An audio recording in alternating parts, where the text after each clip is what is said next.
Hi, welcome back to my new video.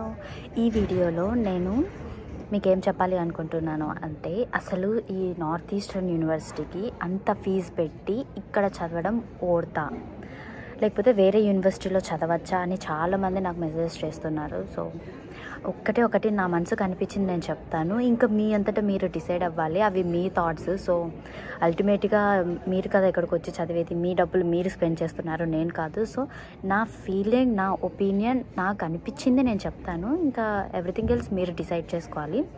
So ఇంకెందుకు ఆలస్యం, let's get started. First నేను ఇందులో బెనిఫిట్స్ చెప్తాను. అంటే ఇందులో చదివితే బెనిఫిట్స్ ఏంటి, వేరే కాలేజ్లో చదివితే ఎలాంటి బెనిఫిట్స్ ఉంటాయి. బట్ నేను వేరే కాలేజ్ అనేది స్పెసిఫిక్గా చెప్పలేను, బికాస్ నేను ఆ కాలేజ్లో ఆబ్వియస్గా చదవలేదు కాబట్టి. సో నాకు తెలిసిన ప్రకారం, నా మైండ్ ప్రకారం, నాకు ఉన్న ఇన్ఫర్మేషన్ ప్రకారం, ఈ యూనివర్సిటీలో ద మెయిన్ ఫీచర్ అనేది కోఆప్. అది ఆబ్వియస్, అందరికీ తెలుసు. ఆ కోఆప్ కూడా ఇప్పుడు ఏమవుతుంది అంటే, ఈ కరెంట్ సిచ్యువేషన్, ఈ కరెంట్ సినారియోలో చాలా అంటే చాలామంది జనాలు వస్తున్నారు. నాట్ ఓన్లీ టు ద ఎన్ఈయూ, వేరే యూనివర్సిటీస్కి కానీ చాలామంది మీరు ఆల్రెడీ వినింటారు. చాలామంది రావడం వల్ల కాంపిటీషన్, మనకి కాంపిటీషన్ ఎక్కువ అయ్యి ప్రతిదీ చాలా టఫ్ అయిపోతుంది. ఇప్పుడు సపోజ్ ఆన్ క్యాంపస్ జాబ్స్ చూసుకోండి. ఈ on campus jobs north eastern కంటే వేరే యూనివర్సిటీలో మీకు వచ్చే ఛాన్స్ చాలా ఎక్కువ ఉంది. ఈ నార్త్ ఈస్టర్న్ యూనివర్సిటీ చాలా క్రౌడ్ ఎక్కువ అంటే ఇంకా అదే, ఇప్పుడు మనకు తెలిసిన వాళ్ళు మనతో కాంటాక్ట్ అయ్యి కలిస్తే తప్ప మనం వేరే కాలేజ్లో వేరే చోట కలవలేము. అదే కొన్ని యూనివర్సిటీలో అయితే దారిలో పోతున్న హాయ్ రా మామ అనుకుంటా కలుస్తారు. ఇక్కడ అంత సినారీ ఉండదు, చాలా రేర్ ఇక్కడ కలవడం. సో ఇక్కడ ఇలాంటి క్రౌడ్లో మనకు ఆన్ క్యాంపస్ జాబ్ కూడా ఎంత టఫ్ అంటే అంత టఫ్. ఒకప్పుడు మనం వెళ్తే ఈజీగా వచ్చేసేది, ఆన్ క్యాంపస్ జాబ్స్ వెళ్ళి అడగడం కానీ అప్లై చేయడం కానీ చాలా ఈజీగా వచ్చేది. ఇప్పుడు వెళ్ళి అడుగుతున్నా, లిటరలీ అడుక్కుంటున్నా రాదు మనకి, అంత టఫ్ ఉంది. సో ఇది ఒక సినారియో. ఆన్ క్యాంపస్ జాబ్స్ వస్తాయా అన్న దాంట్లో 100లో 20 పీపుల్కి రావడం కూడా కష్టమే. 100లో ఇప్పుడున్న సిచ్యువేషన్లో, ఒకప్పుడు 100లో 80 మెంబర్స్కి వచ్చేది, 20 మెంబర్స్కి వచ్చేది కాదు.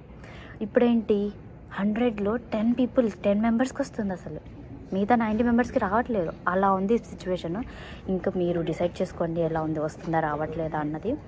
ఇంకా when it comes to the co-op అన్న దానికి కూడా ఇప్పుడు జనాలు ఎక్కువ అయితే ఆబ్వియస్ కోఆప్ కూడా కాంపిటీషన్ పెరుగుతుంది.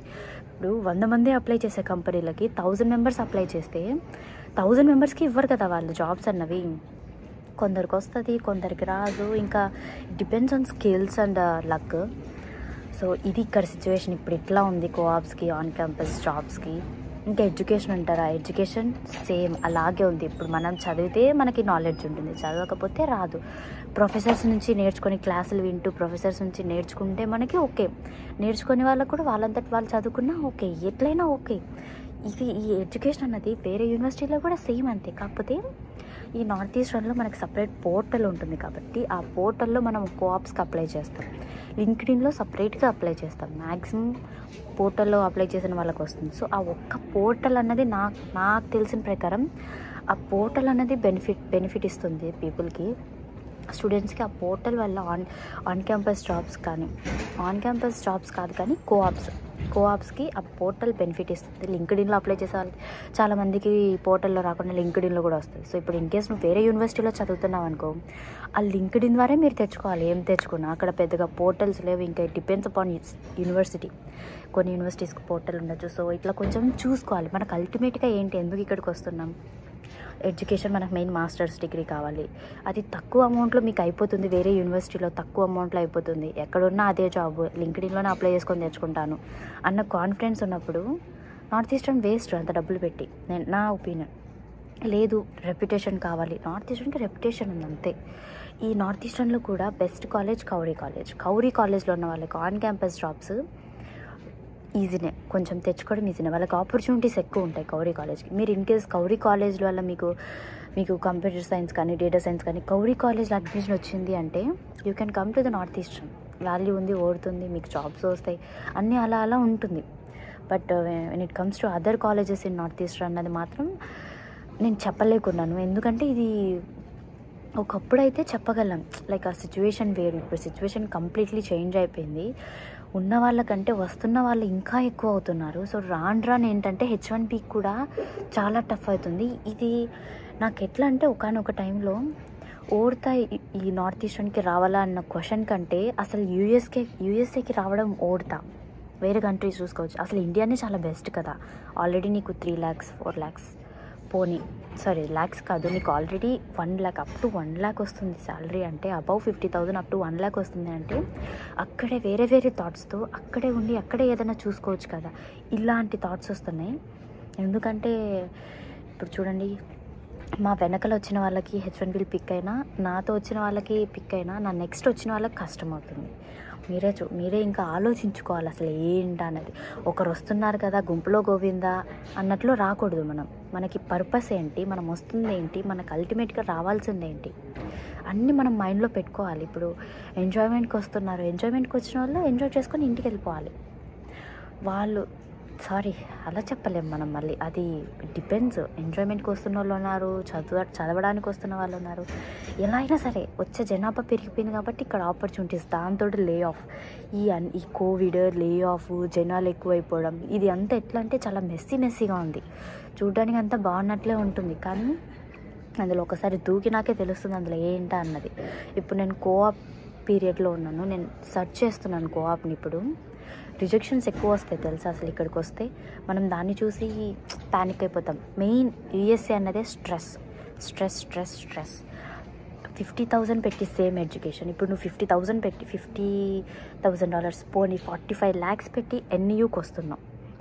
సో నువ్వు ఏం చేస్తున్నావు, 20 lakhs పెట్టి వేరే యూనివర్సిటీలో ఒక పర్సన్ ఏం చేస్తున్నాడు, 50 lakhs పెట్టి ఇక్కడ నువ్వు ఏం చేస్తున్నావు, రెండు సేమ్ ఉన్నాయి. అంటే నువ్వు ఎందుకు 50 lakhs పెట్టి ఇక్కడికి రావడం, 20 lakhs పెట్టి అక్కడికే వెళ్ళొచ్చు కదా.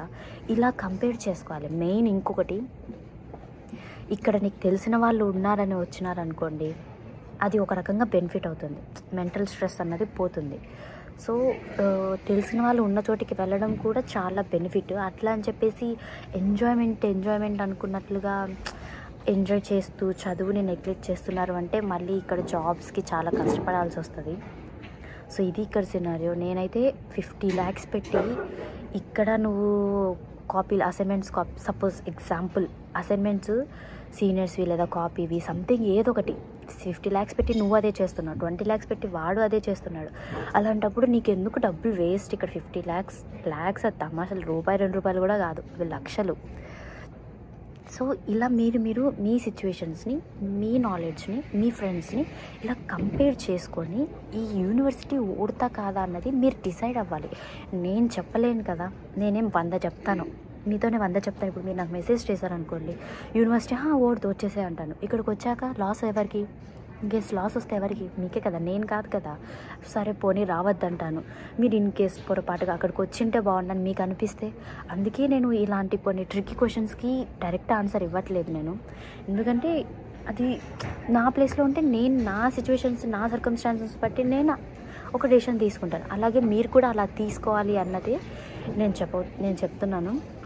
కానీ మీరైతే ప్రీవియస్ 4 years 3 years 2 years ముందు ఇక్కడికి వచ్చిన వాళ్ళ సజెషన్స్ తీసుకొని అయితే రావాలి అని అయితే నేను చెప్పను. ఎందుకంటే ప్రజెంట్ సినారియోని మీరు దృష్టిలో పెట్టుకొని రావాలి. ఎందుకంటే జనాలు పెరిగిపోయినప్పుడు కాంపిటీషన్ పెరుగుతుంది. కాంపిటీషన్ పెరిగినప్పుడు అల్టిమేట్గా మనకి ఆపర్చునిటీస్ తగ్గిపోతాయి. చాలామంది ఆపర్చునిటీస్ ఉన్నాయని అమెరికాకు వస్తున్నారు. మన జనాభా పెరిగే ఆపర్చునిటీస్ అన్నీ తగ్గిపోతున్నాయి. Even for off campus jobs చేయడం ఇల్లీగల్. సో ఎవరు చాలామంది ప్రిఫర్ చేయరు. ఆన్ క్యాంపస్ జాబ్స్ ఆపర్చునిటీస్ తక్కువ. NUలో ఆన్ క్యాంపస్ జాబ్స్ ఆపర్చునిటీస్ తక్కువ. అదైతే నేను చెప్తాను. ఎట్లా అంటే ఇది ఇప్పుడు నువ్వు స్టార్ట్ చేసావు అప్లై చేయడం, నువ్వు నెంబర్ ఆఫ్ పొజిషన్స్కి అప్లై చేసావు, 100 200 300 అప్లై చేయడమే నీ బాధ్యత. రావడం రాకపోవడం మన చేతుల్లో లేదు. ఇప్పుడు ఫస్ట్ సెమిస్టర్లో అప్లై చేసిన జాబ్కి రిప్లై సెకండ్ సెమిస్టర్లో వస్తుంది. ఇలా కూడా ఉన్నాయి అవకాశాలు, చెప్పలేము. దానితోడు ఇప్పుడు ఒక పర్సన్కి జాబ్ రాలేదనుకోండి, పార్ట్ టైం కంటిన్యూ చేస్తూనే ఉంటాడు, కానీ పార్ట్ టైం వదిలేడు కదా. సో అట్లా ఆల్రెడీ ఉన్నవాళ్ళు పార్ట్ టైంలో ఉన్నప్పుడు కొత్త వాళ్ళకి పార్ట్ టైం ఎలా దొరుకుతుంది? సో అలా ఇట్స్ కంప్లీట్లీ డిఫరెంట్ సినారియో అంతా మారిపోయింది ఇక్కడ. మీరు వచ్చే ముందు ఇన్ కేస్ మీ బ్యాక్గ్రౌండ్ ఇండియాలో చాలా బాగుంది అన్నప్పుడు ఒక్కసారి ఆలోచించండి అమెరికాకి రావాలా వద్దా అన్నది. ఆ తర్వాత ఎన్ఈయూ అంటారా, మీరు మీ ఫైనాన్షియల్ బ్యాక్గ్రౌండ్ ఎలా ఉందో చూడండి. మీరు మీ క్యాపబిలిటీ, మీ ఫైనాన్షియల్ బ్యాక్గ్రౌండ్, మీ లైక్ మీరు చదువుతారు కదా, ఎలా చదవగలరు, జాబ్స్కి ఎక్కడున్నా ఒకటే, ఎక్కడున్నా లింక్డ్ఇన్లో అప్లై చేసి జాబ్స్ తెచ్చుకోవడమే అదేం పెద్ద బ్రహ్మ విద్య కాదు. ఎక్కడున్నా అదే కదా. మళ్ళీ అలాంటప్పుడు ఎందుకు 50 లక్షలు బొక్క చేసుకోవడం, ఎన్యూకి రావడం అని థాట్స్ ఉన్నాయా? జస్ట్ అయిపోయండి, రాకండి ఇక్కడికి, వేరే కాలేజ్కి వెళ్ళండి. కానీ అర్థం చేసుకొని మీరు ఎట్లా ఆలోచించాలి అంటే మిమ్మల్ని మీరు టఫ్ సిచ్యువేషన్లో తోసుకోకూడదు. ఏమన్నా ఆలోచించి డిసైడ్ చేసుకోవాలి. డెసిషన్ అనేది చాలా వైజ్గా ఉండాలి. ఇప్పుడు ఈ టఫ్ సిచ్యువేషన్లో మాత్రం మీరు చాలా ఆచితూచి అడిగేయాలంటారు కదా, ఇది అది. ఎందుకంటే చాలామంది ఇక్కడికి వచ్చి జాబ్స్ లేక, ఇప్పుడు సపోజ్ చూడండి, మీకు ఆన్ క్యాంపస్ జాబ్ రాలేదు, మీరు మనీ ఇంటి నుంచి, మీది మిడిల్ క్లాస్ ఫ్యామిలీ, ఇంటి నుంచి మనీ వస్తున్నాయి. ఎన్ఈయూ బాస్టన్ ఎక్స్పెన్సివ్ సిటీ. ఎక్కడంటే మీకు ఎక్కడ main difference food price, room rent price తెలుస్తుంది. రూమ్ రెంట్ మేము 500 కడితే, చికాగో తీసుకోండి, చికాగోలో 250. నాకు తెలియదు చికాగోలో ఎంత కడతారో, ఎగ్జాంపుల్ చెప్తున్నా. అక్కడ 250 కడితే $250 ఎక్స్ట్రా. ఇక్కడ మాకు ఎక్స్పెన్సెస్ అరౌండ్ $1000 అవుతాయి. $1000 ఇంటి నుంచి రావడం అప్రాక్సిమేట్ 80,000 రూపీస్. కరెక్ట్గా నేను క్యాల్కులేట్ చేయట్లేదు. అంత ఎవ్రీ మంత్ ఇంటి నుంచి పంపించడం ఫర్ మిడిల్ క్లాస్ పీపుల్కి ఎంత టఫ్. సో మీరు వర్స్ట్ కేస్ సినారియోస్ కూడా ఆలోచించి మీరు యూనివర్సిటీ అన్నది డిసైడ్ అవ్వాలి. ఎందుకంటే ఇప్పుడు సపోజ్ టెక్సస్ తీసుకోండి, టెక్సస్లో మీకు అరౌండ్ $600కి అయిపోతుంది, $400. మీకు ఒక రూమ్ రెంట్ 300కి అయిపోద్ది. మొత్తం రూమ్ రెంట్, ఎలక్ట్రిసిటీ బిల్ 300 అయిపోతుంది. ఇంకో 100 ఫుడ్ ఎక్స్పెన్సెస్ వేసుకోండి, తక్కువ తింటే $400 to $500 ఎక్స్పెన్సెస్ అయిపోతే $40,000 ఇట్స్ ఓకే. అక్కడ జాబ్స్, ఆన్ క్యాంపస్ జాబ్స్ కూడా ఓకే. మనం చెప్పలేము, ఇదంతా డిపెండ్స్. $4,000 ఇండియా నుంచి మనకు రావడం అన్నది ఓకే, ఎంత కష్టమైనా okay. But for middle class పీపుల్కి $80,000 ఎవ్రీ మంత్ పంపడం ఎంతవరకు న్యాయం? అసలు మనం వాళ్ళ దగ్గర నుంచి తీసుకొని మనకైనా ఎలా ఉండబుద్ధి అవుతుంది? ఇక్కడ ఎవ్రీ మంత్ నాన్న పంపిపోతే $80,000 నాకు ఇక్కడ సరిపోవట్లేదు, ఎలా మనం ఇలాంటివన్నీ మీరు ఆలోచించాలి. జాబ్స్ దొరుకుతాయి, వచ్చేస్తాం, పార్ట్ టైం చేసుకుంటాం, ఇట్లా బతికేయచ్చు అన్న ఒక థాట్తో మీరు వస్తున్నారు అంటే అది మైండ్లోంచి తీసేయండి. ఇప్పుడు సినారియో కంప్లీట్లీ చేంజ్ అయిపోయింది. ఎవరికి ఏం జాబులు దొరకట్లేదు ఇక్కడ. ఇది కరెంట్ సినారియో. నాకు తెలిసిన ప్రకారం, నాకు తెలిసిన 100 మందిలో 50 మందికి జాబ్ వస్తే 50 మందికి జాబ్ లేదు. మనం చెప్పలేము. సో మీరు ఇవన్నీ ఆలోచించుకొని రమ్మని నేను చెప్తాను. ఇది నా మనసులోని నా ఒపీనియన్. అసలు యూఎస్ఏకి రావాలా, అసలు నార్త్ ఈస్టర్న్ యూనివర్సిటీకి రావాలా ఏంటి అన్నది. ఇన్ కేస్ మీకు ఏమన్నా వేరే అదర్ ఆపర్చునిటీస్, వేరే అదర్ ఆప్షన్స్ ఉన్నాయి, ప్రెస్టేజ్లకి పోయినామనుకోండి, మన డబ్బులు బొక్క, మనం గుండు కొట్టించుకోవాలి. సో కొన్నిసార్లు ప్రెస్టేజ్ని కూడా తీసేయాల్సి వస్తుంది. మనం ఎంతైనా సరే రోడ్డును పడకూడదు కదా అన్న ఫీలింగ్ తోటి రోడ్డున అంటే ఇంకా చెప్పా కదా, ఇక్కడ $1,000 ఇండియా నుంచి పంపిస్తే అసలు ఎలా పంపించగలరు పేరెంట్స్? అసలు మిడిల్ క్లాస్ పీపుల్ ఎలా పంపించగలరు? పోనీ పంపించినా అక్కడ వాళ్ళు ఏ విధంగా బతుకుతారు అంటే, వాళ్ళు ఫుడ్ కానీ వాళ్ళ ఆనందాలన్నీ ఇంకా ఎక్కువ చంపుకొని పంపుతారు. పంపడం పేరెంట్స్ ఒకసారి పంపించినాక చచ్చినట్లు పంపించాల్సిందే. సో డబ్బులు పంపిస్తారు వాళ్ళు, ఇంకా వాళ్ళు ఉండలేరు కదా పంపించుకున్నారే నా కొడుకు నా కూతురు అలా ఉన్నారు అని. సో పంపడం మాత్రం పంపిస్తారు. బట్ మనం తీసుకోవడానికి మనకు మనసు ఒప్పదు కదా. వాళ్ళు ఎలా ఉంటారు అక్కడ, ఎంత కష్టపడి ఎన్ని చంపుకొని మనకు అంత డబ్బులు. సో మీరు ఆలోచించాలి. మెయిన్ ఇక్కడ మనం మనీ మ్యాటర్ కదా ఇక్కడ. సో మనీని బట్టి యూనివర్సిటీ సెలెక్ట్ చేసుకోవడం, మీ నాలెడ్జ్ మీరు చదువుకోవడం, ఇలాంటివన్నీ చేస్తే ఓకే సర్వైవ్ అవ్వగలము.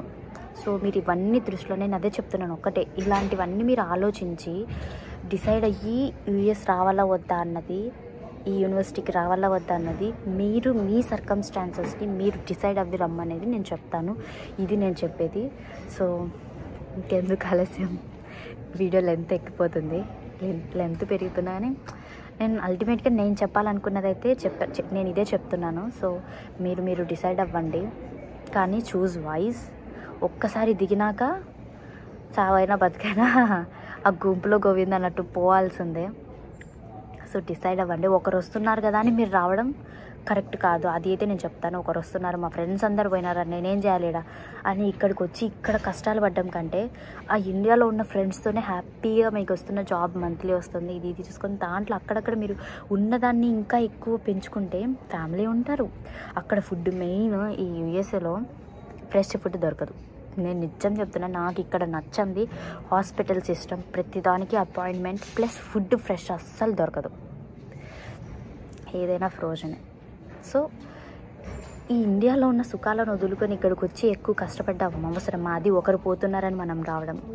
సో ఇంకా మీరు డిసైడ్ అయ్యి ఇట్లాంటి సిచ్యువేషన్స్, ఇట్లా మీ సినారియోస్ చూసుకొని మీరు అసలు యూఎస్ఏకి రావాలా వద్దా, ఇన్ కేస్ యూఎస్కి వస్తే నార్త్ ఈస్టర్న్ యూనివర్సిటీకి రావాలా వద్దా అనేది మీరు డిసైడ్ అవ్వండి.